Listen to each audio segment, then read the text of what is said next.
I should emphasise that in this video I will not be making comparisons between particular kinds of antivirus products, nor am I casting any aspersions on their accuracy or reliability.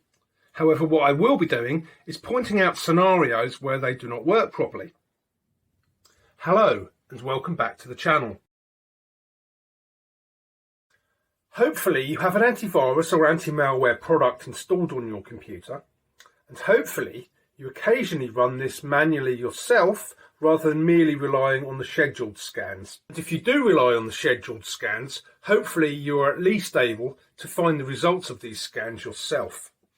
While the results of these scans are by and large accurate, there will be occasions where they are not. It is important that you know about these. In this week's video, I'm going to talk about the occasions when virus scans aren't accurate and what you need to worry about. I'm Terry, and this is Web Safety Guru.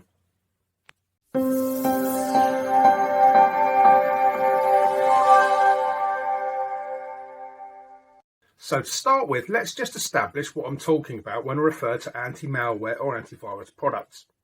Malware and viruses are not precisely the same thing, therefore anti-malware and antivirus products are not precisely the same thing either. But for the purposes of this video, we can assume that the concepts are exactly the same.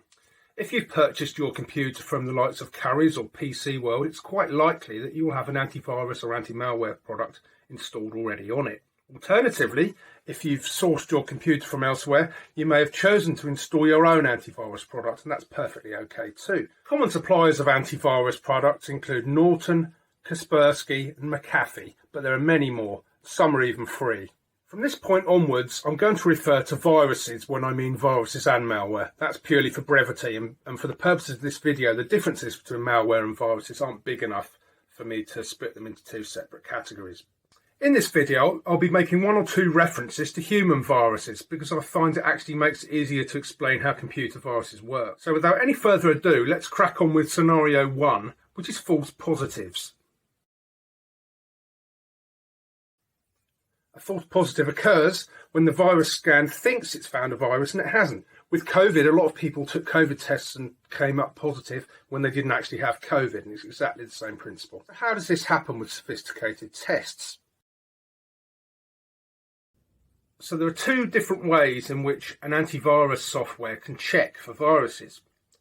One is that it looks at every single virus it knows about and tries to match something on your computer with that definition. The medical equivalent would be if you had a blood test and the doctors went through every possible illness that they thought you could have. The second way that an antivirus product works is it looks for anomalies. The human equivalent of this would be if you started coughing, people might think you had COVID even when you didn't. Now, a lot of false positives are purely down to this reason. If you consider all the possible symptoms of a virus, it could be your computer running slowly, it could be a failure to start, it could be a long time to update, it could be that certain programs stop working on your computer. There are a lot of things that could cause this, and not all of them are viruses. So that's where the false positive reports can come in. So as a personal example, because I download poker software for my laptop frequently, whenever there's an update, the following virus check sometimes comes up with a report of a pup, which is a potentially unwanted program. And that is because poker software is infamous for coming up with lots of adverts and pop-ups and so on. And these are things which behave very much like some viruses. So naturally, a virus check coming across something unknown might identify that and think, oh, it's a virus. So with pups, or potentially unwanted programs, the word potentially is doing a lot of the heavy lifting.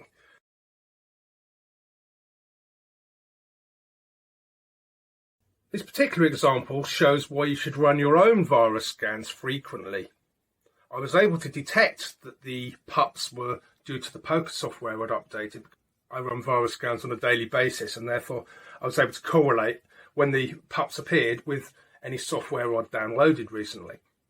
So therefore I knew what was precisely the cause. If I'd only run a scan every month, it could have literally been anything in the last month that was responsible. And then you're getting into tricky territory trying to work out what's caused your problem. This example leads nicely into the second category. So why should this be? Well, quite simply, the most logical reason for this is that the virus is more recent than your antivirus software.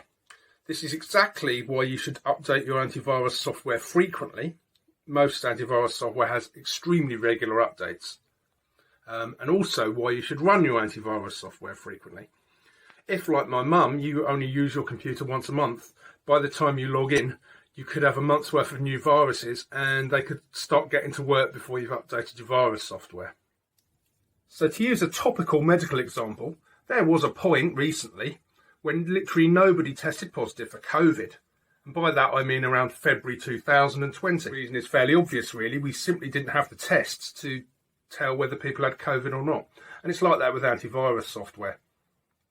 Antivirus software is constantly being updated by the manufacturers. And they have to put in the details of the new viruses that are discovered. But these things don't have artificial intelligence. You actually have to tell the antivirus software to look for the new virus. So that is one frequent reason you might actually have a virus but not know it. The next category, and we're getting to the more serious stuff now, are viruses that are undetectable. I've got a personal anecdote about that. I had my own business and we had the computer on nearly 24/7. And there was a whole team of us would use the same computer. So I wasn't always there. I'd usually be in charge of updating and running the scans. But what would happen was somebody had done the wrong thing on the computer and it had got a quite serious virus. The upshot of this was that the virus we had disabled the antivirus software. So not only could we not run a scan, we couldn't even open the software to stop any more viruses coming in. So by this point, the computer was basically dead.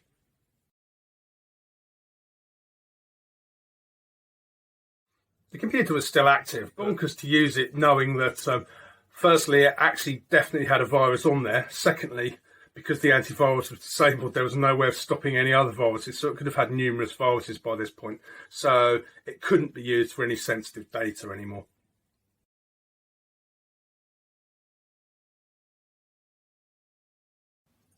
So given that the symptoms of a computer virus include starting up slowly, running slowly, preventing you opening certain programs, it's quite possible you might be worried right now that you may have a virus. If you're unable to open your antivirus software, it's a total red flag, and I wouldn't use the computer again until you were able to, and then run a clean scan more than once. So if you do find yourself in this particular situation, I'll take the following approach. Firstly, I would consider that the reason your computer is running slowly might be for reasons other than a virus, so I'd try and eliminate them first. Now there are products like CCleaner, for example. If you do have lots of rubbish on your computer, lots of files you don't need, get rid of them first and see if your computer is still running slowly. And then I'd start Googling things. Now every symptom's different, so I can't give you a comprehensive list of every possible reason here and now. So all I'll say on this subject is that if your virus scans come out negative, but you have a strong gut feeling that you actually do have a virus, trust your gut, consider that you might have a virus, and then get to work at trying to work out how and why. The next step up from this type of problem is the time bomb virus. There was a very famous case at the end of the 20th century called the CIH virus, which became known as the Chernobyl virus for reasons I'll explain in a moment. This was developed in Taiwan. The CIH virus was a time bomb. It started infecting people from March 1999, but it didn't actually go off until April the 26th, which is the anniversary of the Chernobyl disaster, which is how it got its name. So in this scenario, you've got no reason to assume you have a virus until it explodes. This is a great problem, although the virus is now very rare and basically affected very old operating systems. So the main lessons to take from all this are that your virus scans won't always be completely accurate.